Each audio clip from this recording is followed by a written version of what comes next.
Discurso de Cipimur Specie Recti. El establecimiento de las ciencias y de las artes ha contribuido a modificar o a corromper las costumbres. He allí lo que se trata de examinar. ¿Qué partido debo yo tomar en esta cuestión? El que conviene, señores, a un hombre honrado que nada sabe, pero que no por ello se estima menos. Será difícil, lo siento, adaptar lo que tengo que decir al tribunal al cual compareceré. ¿Cómo osar condenar las ciencias ante una de las sociedades más sabias de Europa? ¿Ensalzar la ignorancia en una célebre academia? ¿Conciliar el desprecio por el estudio con el respeto por los verdaderos sabios? He visto estas contrariedades y no me han en lo absoluto desanimado. No es la ciencia la que yo injurio, me he dicho, es la virtud que defiendo ante los hombres virtuosos. La probidad es aún más querida a las personas de bien que la erudición a los doctos. ¿Qué tengo pues que temer? ¿Las lumbreras de la asamblea que me escucha? Lo confieso, pero solo en lo que concierne a la elaboración del discurso y no en cuanto al sentimiento del orador. Los soberanos justos no han vacilado jamás en condenarse ellos mismos en las discusiones dudosas, y la posición más ventajosa en buen derecho es tener que defenderse contra una parte íntegra e ilustrada, juez de su propia causa. A esta causa que me anima se une otra que me decide, es la de que después de haber sostenido, según mi inteligencia, el partido de la verdad, cualquiera que sea el éxito, él constituye una recompensa que no puede faltarme, la encontraré siempre en el fondo de mi corazón. Primera parte. Qué grande y hermoso espectáculo es ver al hombre salir de la nada por sus propios esfuerzos, disipar por medio de las luces de su razón las tinieblas en las cuales la naturaleza lo tenía envuelto, elevarse por encima de sí mismo, lanzarse con las alas del espíritu hasta las regiones celestes, recorrer a pasos de gigante, cual el sol, la vasta extensión del universo, y lo que es aún más grande y difícil, reencontrarse en sí para estudiar y conocer su naturaleza, sus deberes y su fin. Todas estas maravillas se han renovado en pocas generaciones. Europa había vuelto a caer en la barbarie de las primeras edades. Los pueblos de esta parte del mundo, hoy tan ilustrada, vivían hace algunos siglos en un estado peor que el de la ignorancia. No sé qué jerga científica más despreciable aún que la ignorancia había usurpado el nombre del saber y oponía a su restablecimiento un obstáculo casi invencible. Era preciso una revolución para conducir de nuevo a los hombres por el camino del sentido común, y ella vino al fin del lado que menos se habría esperado. La caída del trono de Constantino llevó a Italia los despojos de la antigua Grecia. Francia se enriqueció a su vez con estos preciosos restos. Bien pronto las ciencias siguieron a las letras. Al arte de escribir unióse el arte de pensar, graduación que parece extraña y que no es tal vez sino muy natural, y se comenzó a sentir la principal ventaja del comercio de las musas, la de hacer a los hombres más sociables, inspirándoles el deseo de agradarse los unos a los otros por medio de obras dignas de aprobación mutua. El espíritu, como el cuerpo, tiene sus necesidades. Estas son los fundamentos de la sociedad, aquellas establecen el placer y la satisfacción.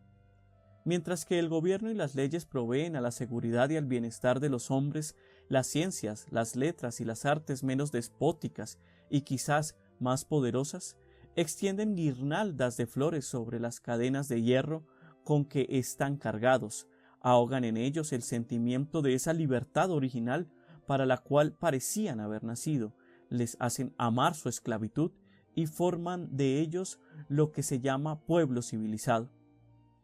La necesidad elevó los tronos, las ciencias y las artes los han consolidado. Potencias de la tierra, amad los talentos y proteged a los que los cultivan. Pueblos civilizados, cultivadlos. Felices esclavos, Vosotros les debéis el gusto delicado y fino de que os jactáis, esa dulzura de carácter y esa urbanidad en las maneras que hacen entre vosotros las relaciones tan afables y fáciles, en una palabra, las apariencias de todas las virtudes sin tener ninguna. Por esta clase de cortesanía, tanto más amable cuanto menos se exhibe, se distinguieron en otro tiempo Atenas y Roma, en los días tan ensalzados de su magnificencia y de su esplendor. Por ella, sin duda, nuestro siglo y nuestra nación sobrepujarán a todos los tiempos y a todos los pueblos. Un tono filosófico, sin pedantería, maneras naturales pero agradables, igualmente distantes de la rusticidad tudesca y de la pantomima ultramontana. He allí los frutos del gusto adquirido por medio de buenos estudios y perfeccionado en el trato del mundo. Qué dulce sería la vida entre nosotros si el aspecto exterior fuese siempre la imagen de las disposiciones del corazón, si la decadencia fuese la virtud, si nuestras máximas nos sirviesen de regla, si la verdadera filosofía fuese inseparable del título del filósofo. Mas tantas cualidades vense muy raramente reunidas, y la virtud no anda con tan grande pompa. La riqueza en la compostura puede anunciar un hombre opulento y su elegancia un hombre de gusto. El hombre sano y fuerte se reconoce por otras señales. Es bajo el rústico vestido del obrero y no bajo el oropel de un cortesano que se encontrará la fuerza y el vigor del cuerpo. La ostentación no es menos extraña a la virtud, que es la fuerza y el vigor del alma. El hombre de bien es un atleta al que le gusta combatir desnudo, despreciando todos esos viles ornamentos que impedirían el uso de sus fuerzas, y la mayoría de los cuales no han sido inventados sino para ocultar alguna deformidad. Antes que el arte hubiese pulido nuestras maneras y nuestras pasiones, adquirido un lenguaje afectado, nuestras costumbres eran rústicas pero naturales, y la diferencia de procedimientos revelaba a primera vista la de los caracteres. La naturaleza humana, en el fondo, no era mejor, pero los hombres encontraban su seguridad en la facilidad de conocerse recíprocamente, y esta ventaja, cuyo valor no conocemos ya, los alejaba de muchos vicios. Hoy que indagaciones más sutiles y un gusto más exquisito han reducido el arte de agradar a principios, reina en nosotros una vil y engañosa uniformidad, de tal suerte que parece que todos los espíritus han sido vaciados en el mismo molde. Sin cesar la urbanidad exige, el decoro ordena. Sin cesar se sigue el uso, jamás el propio ingenio. No se osa aparecer lo que se es, y en esta sujeción o embarazo perpetuo, los hombres que forman ese rebaño que se llama sociedad, colocados en las mismas circunstancias, harían todos idénticas cosas si motivos más poderosos no se lo impidieran. No se sabrá nunca de manera cierta con quién tiene uno que habérselas. Será preciso, pues, para conocer al amigo, esperar las grandes ocasiones, es decir, esperar hasta cuando ya no sea tiempo, pues que para tales ocasiones es para cuando debía ser esencial su conocimiento. ¿Qué cortejo de vicios no acarreará consigo esta incertidumbre? No más amistades sinceras, no más estimación real, no más confianza. Las sospechas, el recelo, los temores, la frialdad, la reserva, el odio, la traición, se esconderán siempre bajo ese velo uniforme y pérfido de cortesanía, bajo esa urbanidad tan alabada que debemos a las luces de nuestro siglo. No se profanará más con juramentos el nombre del Creador, pero se le insultará con blasfemias sin que nuestros escrúpulos oídos se sientan ofendidos. No se ensalzará más el propio mérito, pero se rebajará el de los otros. No se ultrajará groseramente al enemigo, pero se le culminará con habilidad. Los odios nacionales se extinguirán, mas ello será juntamente con el amor patrio. A la ignorancia despreciada se substituirá un peligroso pirronismo. Habrá excesos proscritos, vicios vituperados, pero habrá otros que se les vestirá con el ropaje de la virtud y será preciso tenerlos o afectar tenerlos. Que ensalce el que quiera la sobriedad de los sabios actuales. Yo en ella no veo más que un refinamiento de intemperancia, tanto más indigna de mi elogio cuanto artificiosa es su simplicidad. Tal es la pureza adquirida en nuestras costumbres, y es así como nos hemos convertido en gentes de bien. Corresponde a las letras, a las ciencias y a las artes reivindicar lo que les pertenece en tan saludable obra. Agregaré solamente una observación, la de que si un habitante de cualquier remota comarca procurase formarse una idea de las costumbres europeas sobre el estado de las conciencias entre nosotros, sobre la perfección de nuestras artes, sobre la decencia de nuestros espectáculos, sobre la cortesía de nuestros modales, sobre la afabilidad de nuestros discursos, sobre nuestras perpetuas demostraciones de benevolencia y sobre ese concurso tumultuoso de hombres de toda edad y estado que parecen afanados desde el romper del alba hasta que el sol declina a obligarse recíprocamente, ese extranjero, digo, descubriría exactamente en nuestras costumbres lo contrario de lo que ellas son. Donde no hay efecto, no hay causa que buscar, mas aquí el efecto es positivo, la depravación real. Nuestras almas se han corrompido a medida que nuestras ciencias y nuestras artes han avanzado hacia la perfección. ¿Se dirá que es una desgracia inherente a nuestra época? No, señores. Los males causados por nuestra vana curiosidad son tan antiguos como el mundo. El flujo y reflujo de las aguas del océano no han sido sujetos con más precisión al curso del astro que nos alumbra en la noche que lo ha sido la suerte de las costumbres y de la probabilidad respecto al progreso de la ciencia y de las artes.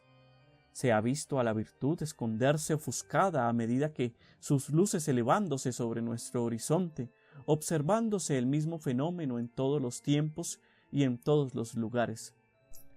Ved Egipto, esa primera escuela del universo, ese clima tan fértil bajo un cielo color de bronce, esa comarca de donde Sesostris partió un día para conquistar el mundo. Vedla, digo, siendo la madre de la filosofía y de las bellas artes, y muy pronto ser conquistada por Cambises, luego por los griegos, por los romanos, por los árabes y en fin por los turcos. Ved Grecia, en otro tiempo pueblo de héroes vencedores 2 veces de Asia, la una en Troya y la otra en sus propios lares.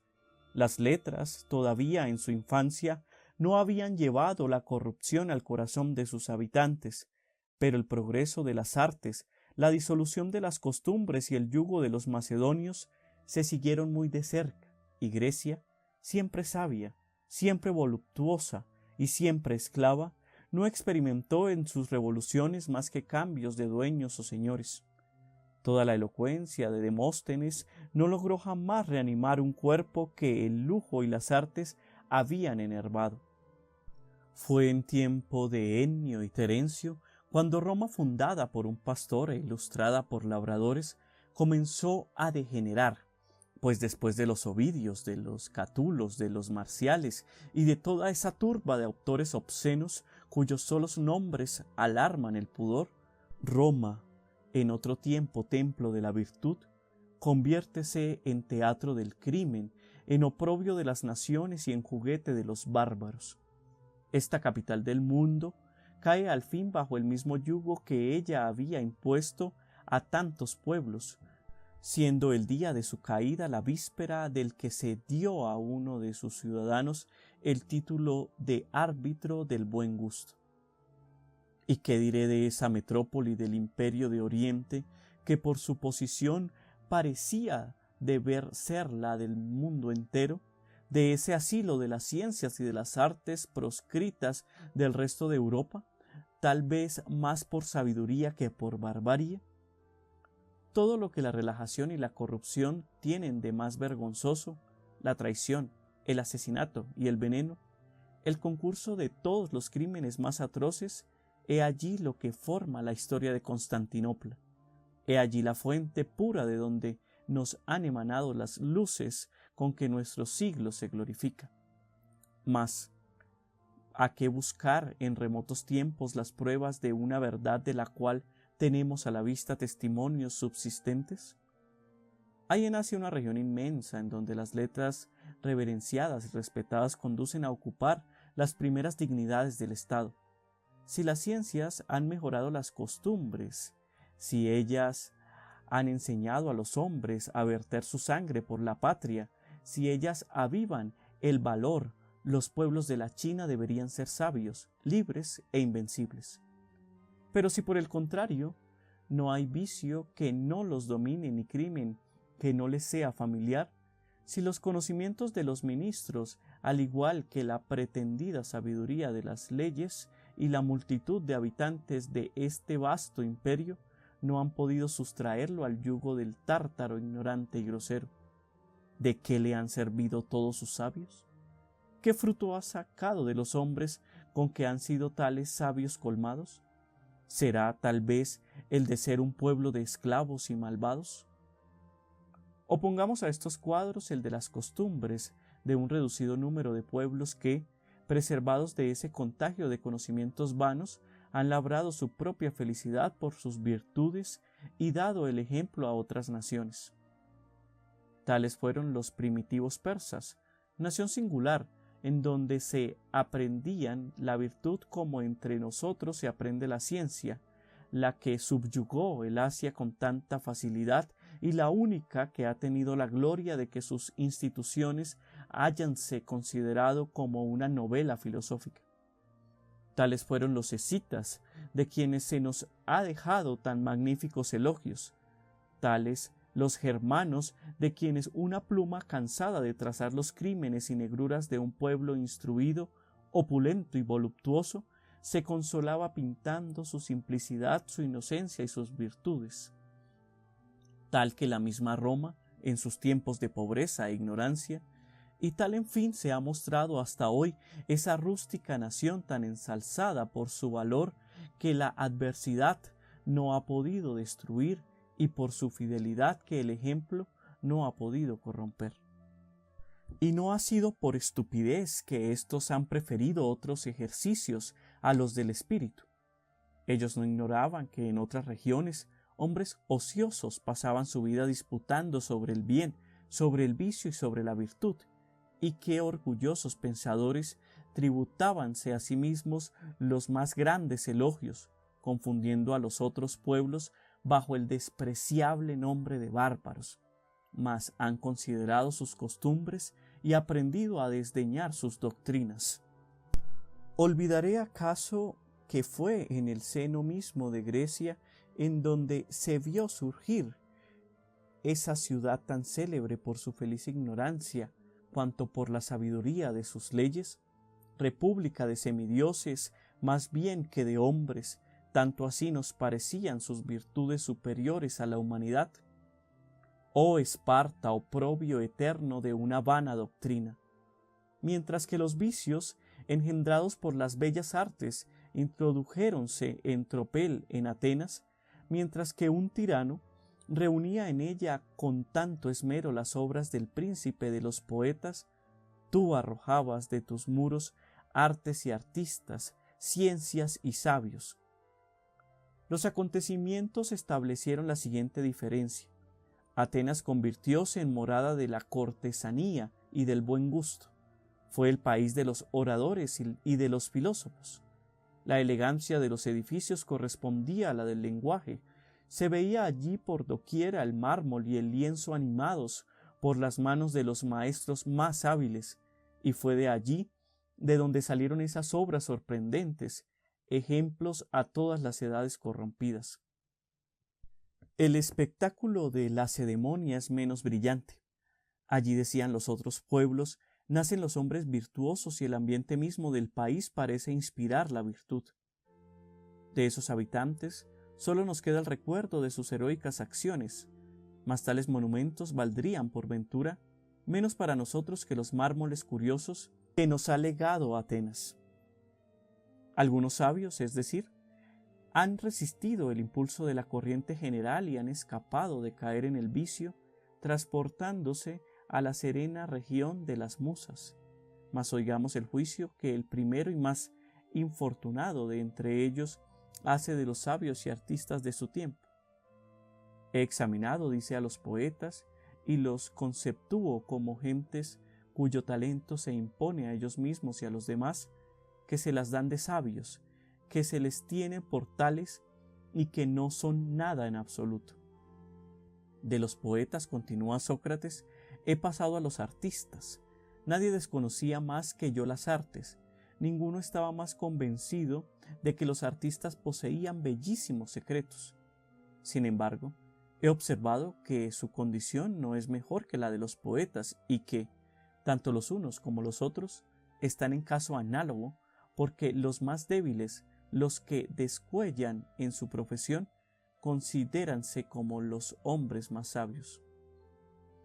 Esta presunción ha oscurecido, de hecho, a mis ojos su saber, de tal suerte que, haciendo las veces de un oráculo y preguntándome a mí mismo qué preferiría ser, si lo que soy o lo que ellos son, si saber que ellos han aprendido o saber que no sé nada, me he contestado a mí y a Dios.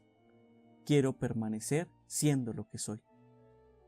No conocemos ni los sofistas, ni los poetas, ni los oradores, ni yo, lo que es verdad, lo que es el bien, lo que es la belleza, mas hay entre nosotros esta diferencia, que aunque estas gentes no saben nada, todos creen saber algo, mientras que yo, si no sé nada, al menos no lo dudo, de suerte que toda esta superioridad de sabiduría que me ha sido acordada por el oráculo, se reduce solamente a que estoy bien convencido de que ignoro lo que no sé. He allí pues el más sabio de los hombres, a juicio de los dioses, y el más erudito de los atenienses en el sentir de la Grecia entera, Sócrates, haciendo el elogio de la ignorancia. ¿Creeráse acaso que si resucitase entre nosotros, nuestros sabios y nuestros artistas lo harían cambiar de opinión? No, señores, este hombre justo continuaría despreciando nuestras fútiles ciencias.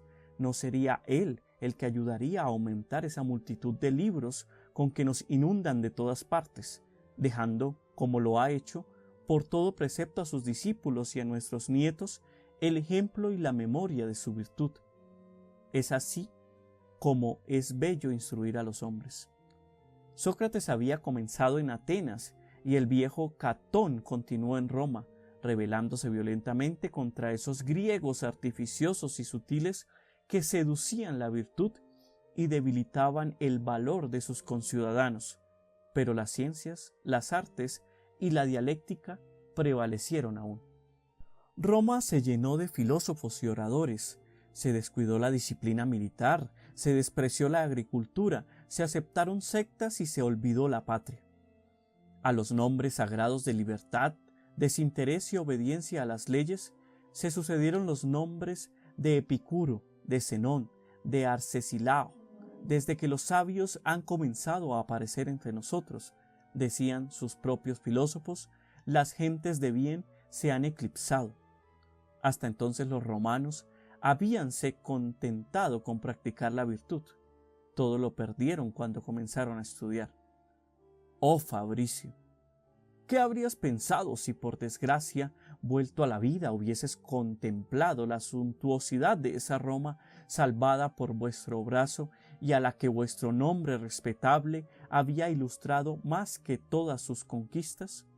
Dios mío, habrías dicho, ¿qué se ha hecho de esas chozas y esos hogares rústicos, moradas antes de la moderación y de la virtud? ¿Qué funesto esplendor ha sucedido a la simplicidad romana? ¿Qué es ese lenguaje extraño? ¿Qué esas maneras afeminadas? ¿Qué significan esas estatuas, esos cuadros, esos edificios? Insensatos, ¿qué habéis hecho? Vosotros, dueños y señores de las naciones, os habéis convertido en esclavos de esos mismos pueblos frívolos que habéis conquistado. Os gobiernan retóricos, y habéis regado con vuestra sangre Grecia y Asia solo para enriquecer a arquitectos, pintores, estatuarios e histriones. Los despojos de Cartago son el botín de un flautista. Romanos, apresuraos a derribar esos anfiteatros, romped esos mármoles, quemad esos cuadros, expulsad esos esclavos que os subyugan y cuyas funestas artes os corrompen. Que otros pueblos se ilustren con vanos conocimientos. El único talento digno de Roma es el de conquistar el mundo e implantar en él el reinado de la virtud. Cuando Cineas juzgó nuestro senado como una asamblea de reyes, no lo deslumbró ni una pompa vana ni una elegancia afectada, ni tampoco escuchó esta frívola elocuencia, estudio y encanto de hombres fútiles. ¿Qué vio entonces Cineas de majestuoso entre nosotros? Oh ciudadanos, contempló un espectáculo que no presentarán jamás ni vuestras riquezas ni todas vuestras artes, el espectáculo más bello que se haya jamás admirado bajo el astro rey. La asamblea de 200 hombres virtuosos, dignos de dominar a Roma y de gobernar la tierra. Mas salvemos la distancia de tiempos y lugares y veamos lo que ha pasado en nuestras comarcas ante nuestros propios ojos, o más bien, evitemos pinturas odiosas que herirían nuestra delicadeza y ahorrémonos la pena de repetir las mismas cosas bajo nombres diferentes. No ha sido en vano que he evocado los manes de Fabricio y que he puesto en labios de ese grande hombre lo que no hubiera podido poner en boca de Luis XII o de Enrique IV. Entre nosotros, es cierto que Sócrates no hubiera bebido la cicuta, pero habría bebido en una copa más amarga aún, la burla insultante y el desprecio 100 veces peor que la muerte. He allí, pues, cómo el lujo, la disociación y la esclavitud han sido en todo tiempo el castigo impuesto a los orgullosos esfuerzos que hemos hecho por salir de la feliz ignorancia en que la sabiduría eterna nos había colocado. El espeso velo con que ella ha cubierto todas sus obras parecía advertirnos suficientemente que no nos había destinado a vanas investigaciones, mas, por ventura, hemos sabido aprovechar algunas de sus lecciones o las hemos descuidado impunemente.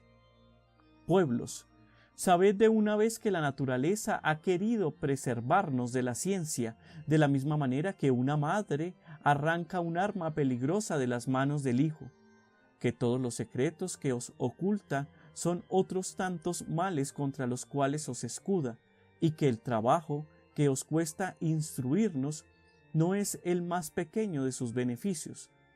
Los hombres son perversos, pero serían peores aún si hubiesen tenido la desgracia de nacer sabios. Cuán humillantes son estas reflexiones para la humanidad, cuánto debe con ellas nuestro orgullo sufrir. ¿Qué? ¿La probidad será acaso hija de la ignorancia? ¿La ciencia y la virtud serán incompatibles? ¿Qué consecuencia no se sacarían de tales prejuicios? Mas para conciliar esas contrariedades aparentes, no hay más que examinar de cerca la vanidad y la insignificancia de esos títulos orgullosos que nos deslumbran y que concedemos tan gratuitamente a los conocimientos humanos. Consideremos, pues, las ciencias y las artes en sí mismas, veamos el resultado de su progreso y no vacilemos más en convenir con todo aquello en que nuestros argumentos se encuentren de acuerdo con las inducciones históricas. Segunda parte. Según una antigua tradición pasada de Egipto a Grecia, un dios enemigo de la tranquilidad de los hombres fue el inventor de las ciencias. ¿Qué opinión debían tener de ellas los mismos egipcios cuya tierra fue su cuna? Ellos veían de cerca las fuentes de que les habían dado la vida. En efecto, ya sea que se consulten los anales del mundo o que se recurra a crónicas inciertas, por medio de investigaciones filosóficas, no podrá encontrarse a los conocimientos humanos un origen que responda a la idea que de ellos se ha querido formar. La astronomía nació de la superstición, la elocuencia de la ambición, del odio, de la lisonja, de la mentira, la geometría de la avaricia, la física de una vana curiosidad. Todas, aun la moral misma, fue hija del orgullo humano. Las ciencias y las artes han sido, pues, engendradas por nuestros vicios. De sus ventajas o conveniencias dudaríamos menos si hubiesen, por el contrario, sido el fruto de nuestras virtudes. El propósito o fin les ha dado vida, demuestra muy a las claras la imperfección de su origen. ¿De qué nos servirían las artes sin el lujo que las sustenta? Sin la injusticia de los hombres, ¿cuál sería el objeto de la jurisprudencia? ¿Qué sería de la historia si no hubiese ni tiranos, ni guerras, ni conspiradores? ¿Qué valdría, en una palabra, pasar la vida en estériles contemplaciones, si cada cual, consultando los deberes del hombre y las necesidades de la naturaleza, dedicase su tiempo solo a servir a la patria, a los desgraciados, a los amigos? ¿Hemos sido acaso creados para morir atados a los bordes del abismo donde la verdad se ha ocultado? Esta sola reflexión debería desanimar desde los primeros pasos a todo hombre que seriamente desease instruirse por medio del estudio de la filosofía. Cuántos peligros, cuántas falsas vías se han seguido en la investigación de las ciencias, por cuántos errores 1000 veces más peligrosos, cuánto inútil es la verdad, no es preciso pasar para llegar a ella. La desventaja es visible, puesto que el error es susceptible de infinidad de combinaciones, en tanto que la verdad manifiéstase siempre de la misma manera. ¿Quién, por otra parte, la busca sinceramente? Y aunque con la mejor voluntad, ¿por medio de qué indicios o señales puede estarse seguro de reconocerla? En esta confusión de sentimientos diversos, ¿cuál sería nuestro criterium para bien distinguirla? Y lo que es más difícil aún, si por fortuna la encontrásemos al fin, ¿quién de nosotros sabría debidamente utilizarla? Si nuestras ciencias son vanas e inútiles al objeto que se proponen, son aún más peligrosas por los efectos que producen. Nacidas de la ociosidad, nutren a su vez a esta y la pérdida irreparable del tiempo. Es el primer perjuicio que necesariamente causan a la sociedad. En política como en moral, es un gran mal no hacer el bien, y todo ciudadano inútil puede ser considerado como hombre pernicioso. Respondedme, pues, filósofos ilustres, vosotros, por quienes conocemos las leyes por las cuales los cuerpos se atraen en el espacio, ¿cuáles son en las revoluciones de los planetas las relaciones de las áreas recorridas en tiempos iguales? ¿Qué curvas tienen puntos conjugados, puntos de inflexión y de dirección contraria? ¿Cómo el hombre ve todo en Dios? ¿Cómo el alma y el cuerpo se corresponden sin comunicación, cual se corresponden los relojes? ¿Cuáles astros pueden ser habitados? ¿Qué insectos se reproducen de manera extraordinaria? Respondedme, digo, vosotros, de quienes hemos recibido tantos conocimientos sublimes, si nunca nos hubieseis enseñado nada de estas cosas, ¿seríamos menos numerosos, peor gobernados, menos temibles, menos florecientes o más perversos? Examinad, pues, de nuevo la importancia de vuestras producciones, y si los trabajos de los más esclarecidos de nuestros sabios y de nuestros mejores ciudadanos nos reportan tan poca utilidad, decidnos, ¿qué debemos pensar de esa multitud de escritores oscuros y de ociosos literatos que devoran inútilmente la substancia del Estado? ¿Qué digo ociosos? Pluguiese a Dios que lo fuesen en efecto. Las costumbres serían más sanas y la sociedad más pacífica.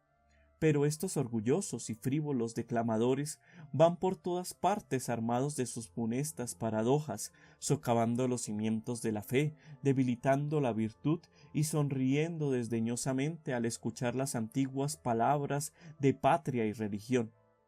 Consagran su talento y su filosofía a destruir y a envilecer todo lo que hay de más sagrado en los hombres. Y no es que en el fondo odien ni la virtud ni nuestros dogmas, no. Son sólo enemigos de la opinión pública, tanto que para traerlos al pie de los altares bastaría relegarlos entre los ateos. Oh furor de la distinción, ¿cuál es tu poder? El abuso del tiempo constituye un gran mal, pero otros peores siguen a las ciencias y a las artes.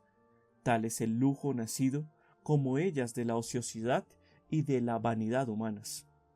Aquel rara vez deja de estar acompañado de ellas y éstos no van jamás sin él. Sé que nuestra filosofía fecunda siempre en máximas extravagantes, pretende contra la experiencia de todos los siglos que el lujo hace la grandeza y esplendor de los estados, pero aun después de haber olvidado la necesidad de leyes suntuarias, osará todavía negar que las buenas costumbres son esenciales para la conservación y duración de los imperios y que el lujo es diametralmente opuesto a aquellas. Que el lujo sea señal inequívoca de riquezas, que sirva si también se quiere a multiplicarlas. ¿Qué conclusión se saca de paradoja semejante, propia y digna de nuestra época?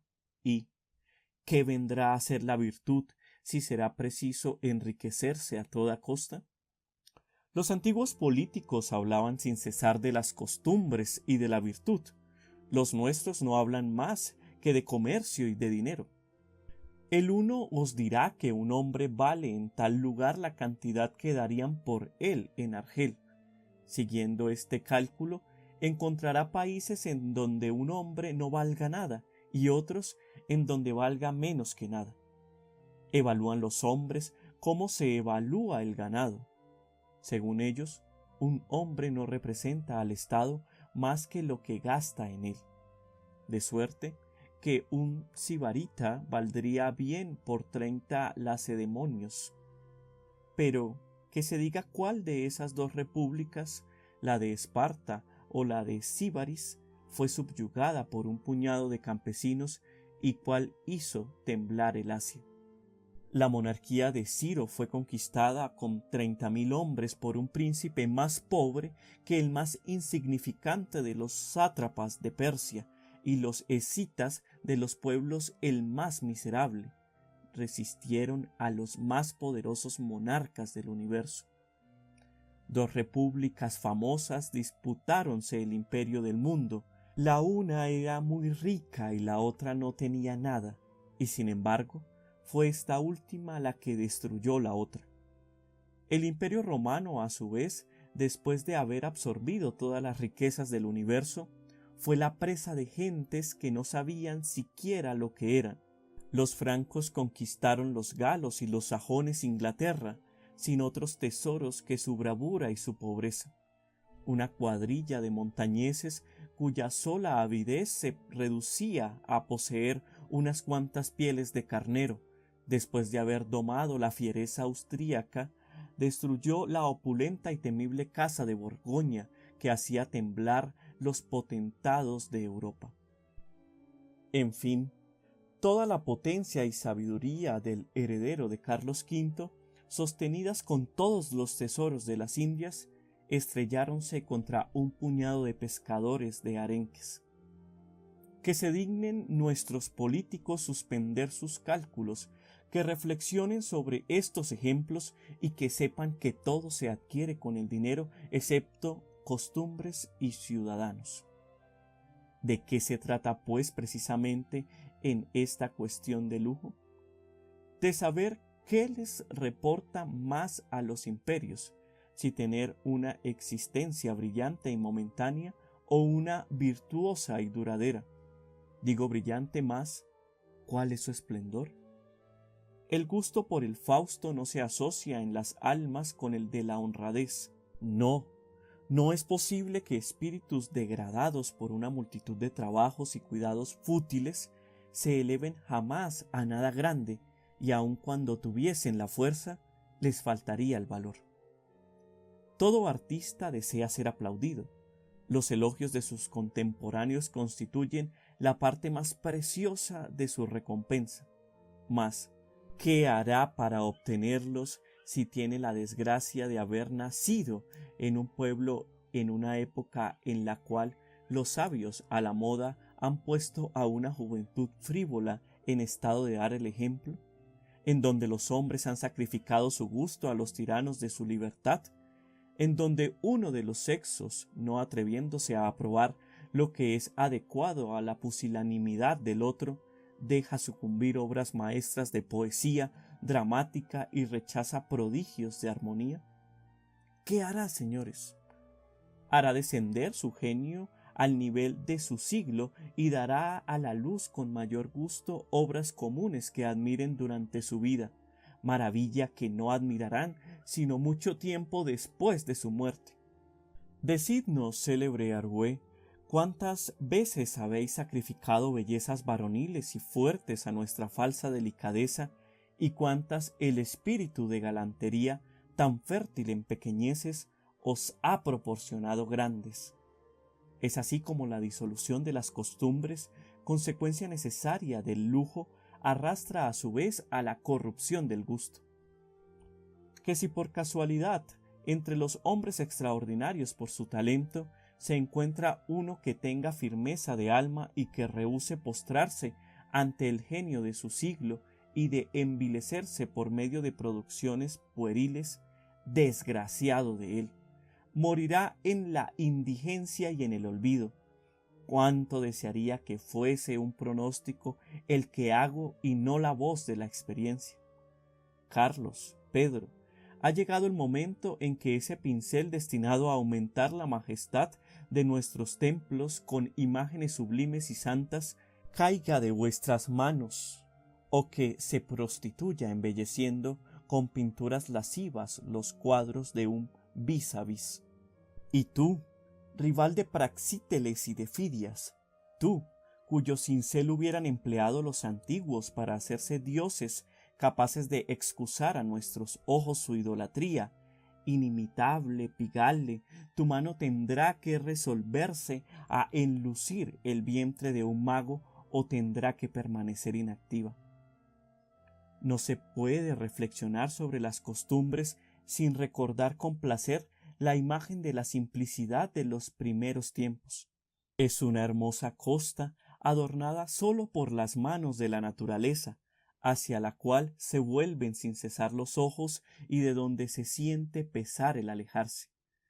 Cuando los hombres inocentes y virtuosos gustábales tener a los dioses por testigos de sus acciones, habitaban juntos las mismas chozas, mas muy en breve, convertidos en malvados, cansáronse de tan incómodos espectadores y los relegaron a templos magníficos, de donde al fin los arrojaron para instalarse ellos mismos, o al menos se dieron a la tarea de construir edificios que no se distinguían en nada de los templos consagrados a los dioses.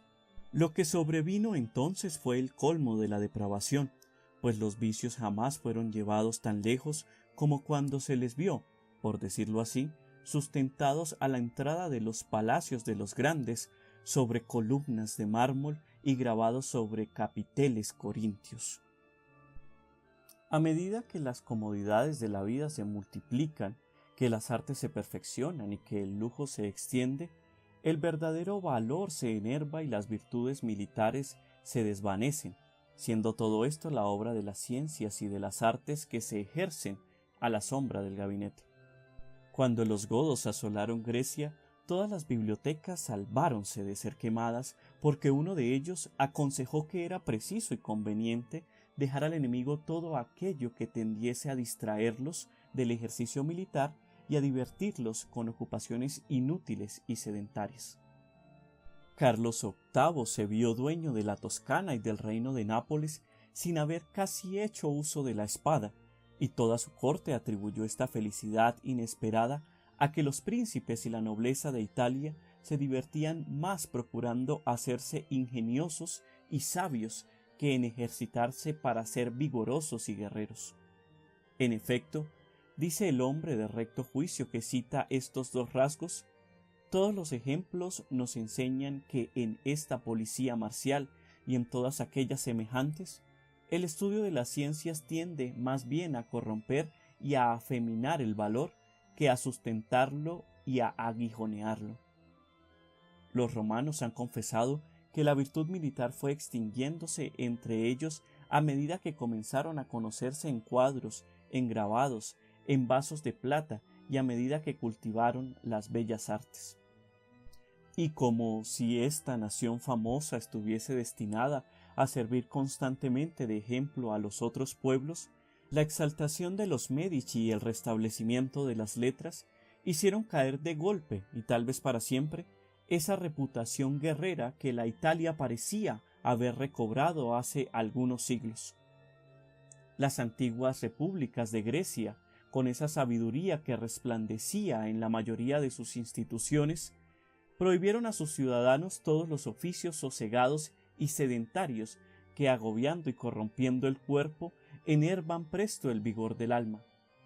¿Con qué entereza, en efecto, piénsase que pueden hacer frente al hambre, a la sed, a las fatigas, a los peligros y a la muerte, hombres cuya menor necesidad los abruma y el menor pesar les desanima? ¿Con qué valor soportarían los soldados trabajos excesivos a los cuales no están acostumbrados? ¿Con qué deseo emprenderían marchas forzadas bajo las órdenes de oficiales que no tienen la fuerza suficiente para viajar ni aun a caballo?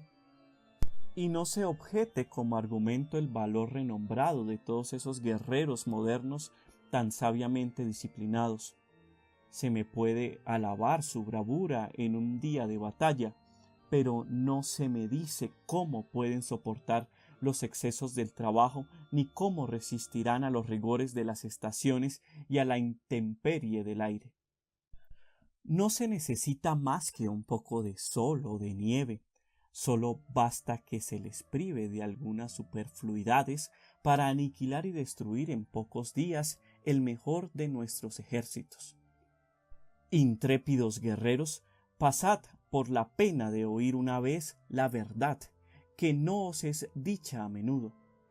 Sois valientes, lo sé. Vosotros habríais triunfado con Aníbal en Cannes y en Trasimeno. César con vosotros habría pasado el Rubicón y esclavizado su país. Pero no es con vosotros que el primero habría atravesado los Alpes y que el otro habría vencido vuestros antepasados. Los combates no deciden siempre el éxito en la guerra. Existe para los generales un arte superior al de ganar batallas. Tal hombre, por ejemplo, corre hacia la lucha con intrepidez y no deja con todo de ser un mal oficial, y tratándose del soldado mismo, algo más de fuerza y de vigor sería acaso más necesario que ese derroche de bravura que no le preserva contra la muerte. Y ¿qué importa al Estado que sus tropas perezcan de fiebre y de frío o bajo el hierro enemigo? Si el cultivo de las ciencias es un obstáculo a las cualidades guerreras, lo es aún más a las cualidades morales, pues que desde nuestros primeros años una educación insensata embellece nuestro espíritu y corrompe nuestro juicio. Veo por todas partes inmensos establecimientos en donde se educa a la juventud mediante muchos gastos para enseñarle todo, excepto sus deberes. Vuestros hijos ignorarán su propio idioma, pero os hablarán de otros que no están en uso en ninguna parte. Sabrán componer versos que apenas podrán comprender. Sin saber distinguir el error de la verdad, poseerán el arte de desfigurarlos a los ojos de los demás con argumentos especiales. Pero esas palabras de magnanimidad, de equidad, de temperancia, de humanidad, de valor, no sabrán lo que significan. El dulce nombre de patria no herirá jamás sus oídos, y si oyen hablar de Dios, será no por temor sino por miedo. Me gustaría lo mismo, decía un sabio, que mi discípulo hubiese pasado el tiempo en un juego de pelota, pues al menos habría ejercitado su cuerpo y estaría en ello ágil. Sé que es preciso darles ocupación a los niños y que la ociosidad es para ellos el peligro que más debe temerse. ¿Qué es preciso entonces que aprendan? He ahí ciertamente un bello tema. Que aprendan lo que deben hacer cuando sean hombres y no lo que deben olvidar. Nuestros jardines están adornados con estatuas y nuestras galerías con cuadros. ¿Qué pensáis vosotros que representan esas obras maestras del arte expuestas a la admiración pública? ¿Acaso los defensores de la patria o esos hombres superiores aun que la han engrandecido con sus virtudes? No, son imágenes de todos los extravíos del corazón y de la razón, sacados cuidadosamente de la antigua mitología y presentados cuidadosamente a la curiosidad de nuestros hijos, sin duda con el fin de que tengan ante sus ojos modelos de malas acciones antes de que sepan siquiera leer. ¿De dónde nacen todos esos abusos, si no es de la desigualdad funesta introducida entre los hombres por la distinción del talento y el envilecimiento de las virtudes? He allí el efecto más evidente de todos nuestros estudios y la más peligrosa de todas sus consecuencias. No se busca hoy la probidad en el hombre, sino el talento, ni un libro por útil, sino por bien escrito. Prodíganse recompensas al talento, en tanto que la virtud permanece sin honores. Concédense premios 1000 por los bellos discursos, ninguno por las buenas acciones. Que se diga, sin embargo, si la gloria discernida al mejor de los discursos que sean laureados en esta academia es comparable al mérito de haber establecido la recompensa. El sabio no corre tras la fortuna, mas no es insensible a la gloria, y cuando la ve tan mal distribuida, su virtud, que un poco de emulación habría animado y hecho útil a la sociedad, languidece y extínguese en la miseria y en el olvido. He allí lo que a la larga debe producir en todas partes la preferencia de talentos agradables a los útiles, y lo que la experiencia ha suficientemente comprobado desde la renovación de las ciencias y de las artes. Tenemos físicos, geómetras, químicos, astrónomos, poetas, músicos, pintores, pero no tenemos ciudadanos. O si acaso, nos quedan aún, dispersados por nuestros abandonados campos, perecen allí indigentes y despreciados.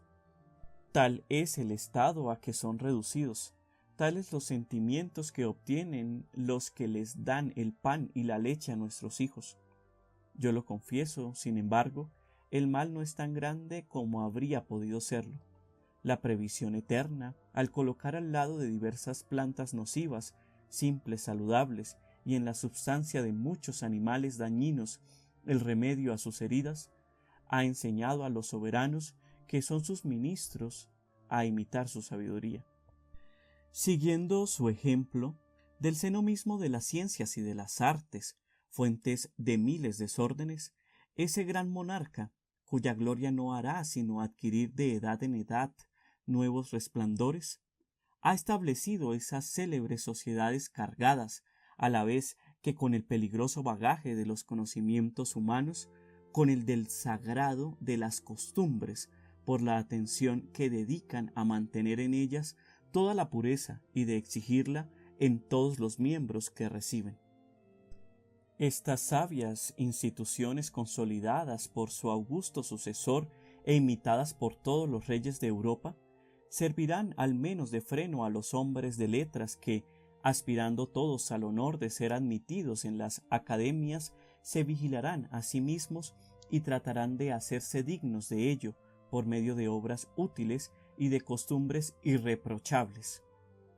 Las de estas sociedades que mediante el premio con que honren el mérito literario hagan la selección de temas a propósito para reanimar el amor a la virtud en el corazón de los ciudadanos, mostrarán que este amor reina entre ellas y darán a los pueblos ese placer tan raro como dulce de ver sociedades sabias dedicarse a derramar sobre el género humano no solamente luces agradables, sino también instrucciones saludables. Y no se me haga una objeción que no constituye para mí sino una nueva prueba. Tantos cuidados solo demuestran y mucho la necesidad de tenerlos, pues no se buscan remedios a males que no existen. ¿Por qué deben éstos tener aún a causa de su insuficiencia el carácter de remedios ordinarios? Tantos establecimientos construidos al gusto de los sabios no tienen otro objeto que hacer más fácil la imposición de las ciencias y de inclinar los espíritus a su cultura. Parece, por las precauciones que toman, que hubiera demasiados labradores y que se teme carecer de filósofos. No quiero arriesgarme a hacer aquí una comparación entre la agricultura y la filosofía. No la tolerarían y en consecuencia preguntaré solamente: ¿qué es la filosofía? ¿Qué contienen los escritos de los filósofos más conocidos? ¿Cuáles son las lecciones de esos amigos de la sabiduría?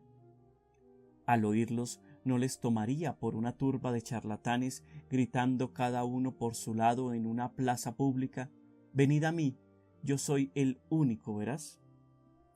El uno pretende que no existe el cuerpo y que todo es una imaginación, el otro que no hay otra substancia que la materia, ni otro Dios que el mundo.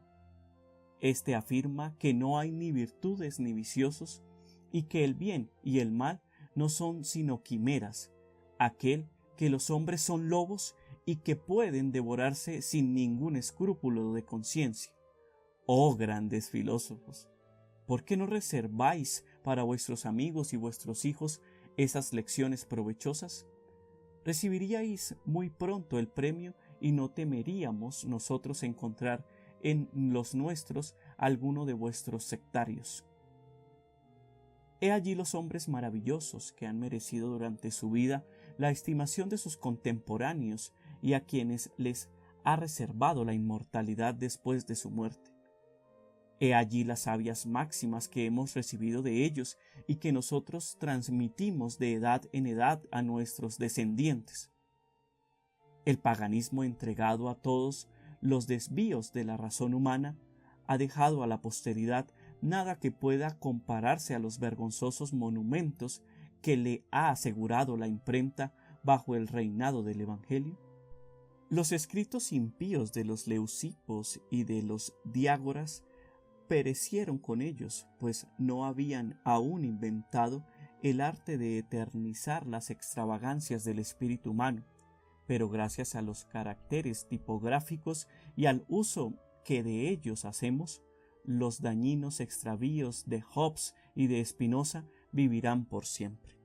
Y célebres escritos, de los cuales la ignorancia y rusticidad de nuestros padres no habían sido capaces acompañar a la morada de nuestros descendientes, esas obras más peligrosas aún, de donde se exhala la corrupción de las costumbres de nuestro siglo, y transmitid juntos a los siglos venideros la historia fiel del progreso y de las ventajas de nuestras ciencias y de nuestras artes.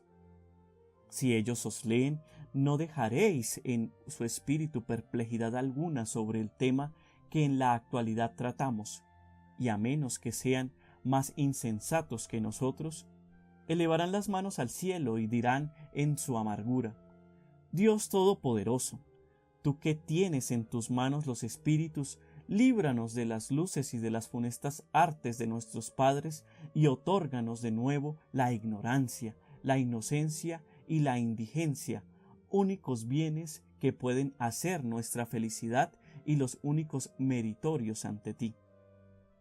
Si el progreso de las ciencias y de las artes no ha añadido nada a nuestra verdadera felicidad, si él ha corrompido nuestras costumbres y la corrupción de las costumbres ha llegado hasta herir la pureza del gusto, ¿qué pensaremos de esa turba de autores elementales que han alejado del templo de las musas las dificultades que defendían su acceso y que la naturaleza había allí esparcido como una prueba a las aptitudes de los que ambicionaban saber?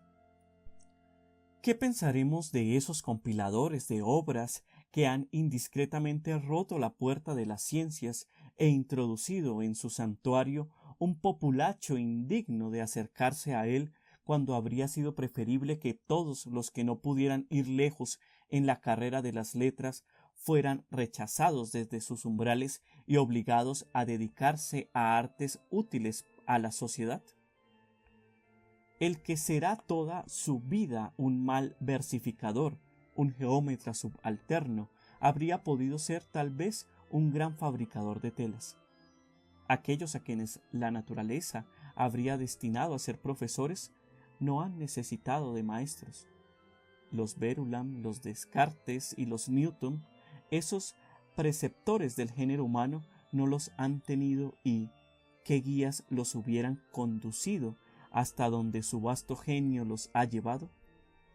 Profesores ordinarios no habrían podido hacer otra cosa que obligar sus inteligencias ajustándolas a la estrecha capacidad de la de ellos. Los primeros obstáculos con que tropezaron sirviéronles de aguijón a sus esfuerzos y enseñáronles a franquear el inmenso espacio que han recorrido. Si es permitido a ciertos hombres entregarse al estudio de las ciencias y de las artes, no es a otros que a aquellos que se sientan con la fuerza suficiente para seguir sus huellas y sobrepujarlas. Es a ese reducido número a que corresponde elevar monumentos a la gloria del espíritu humano. Mas si se quiere que nada traspase los límites de su genio, es preciso que nada tampoco traspase los límites de sus esperanzas. He allí la única voz de aliento de que necesitan. El alma se acomoda insensiblemente a los objetos que la ocupan, siendo las grandes ocasiones las que hacen los grandes hombres. El príncipe de la elocuencia fue cónsul de Roma, y el más grande tal vez de los filósofos, canciller de Inglaterra. Puede creerse que si el uno no hubiese ocupado más que un asiento en alguna universidad y el otro no hubiese obtenido otra cosa que una módica pensión de academia, puede creerse, digo, que sus obras no revelasen sus estados. Que los reyes no rehúsen, pues, a admitir en sus consejos los hombres capaces de aconsejarlos bien, que renuncien a ese antiguo prejuicio inventado por el orgullo de los grandes de que el arte de conducir los pueblos es más difícil que el de ilustrarlos, como si fuese más fácil obligarlos a hacer el bien voluntariamente que constreñirlos por la fuerza. Que los verdaderos sabios encuentren en el curso de su vida honorables asilos que obtengan allí la sola recompensa digna de ellos, la de contribuir por su fama al bienestar de los pueblos a quienes han enseñado la sabiduría. Solamente entonces se verá lo que pueden la virtud, la ciencia y la autoridad animadas por una noble emulación y trabajando de consumo por la felicidad del género humano. Pero mientras que la autoridad permanezca aislada de un lado y las luces y la ciencia de otro, los sabios raramente concebirán cosas grandes, los príncipes más raramente aún las ejecutarán y los pueblos continuarán siendo viles, corrompidos y desgraciados. En cuanto a nosotros, hombres vulgares, a quienes el cielo no ha dotado de tan grandes talentos y a quienes no ha destinado a tanta gloria, permanezcamos en nuestra oscuridad, no corramos tras una reputación que se nos escaparía y que en el estado actual de cosas no nos representaría jamás lo que nos ha costado, aun cuando tuviésemos todos los títulos para obtenerla. ¿A qué buscar nuestra felicidad en la opinión de los otros si podemos encontrarla en nosotros mismos? Dejemos a otros el cuidado de instruir los pueblos en sus deberes y concretémonos nosotros a cumplir bien los nuestros. No tenemos necesidad de saber más. Oh virtud, ciencia sublime de almas ingenuas, ¿es preciso tantas penas y tanto aparato para conocerte?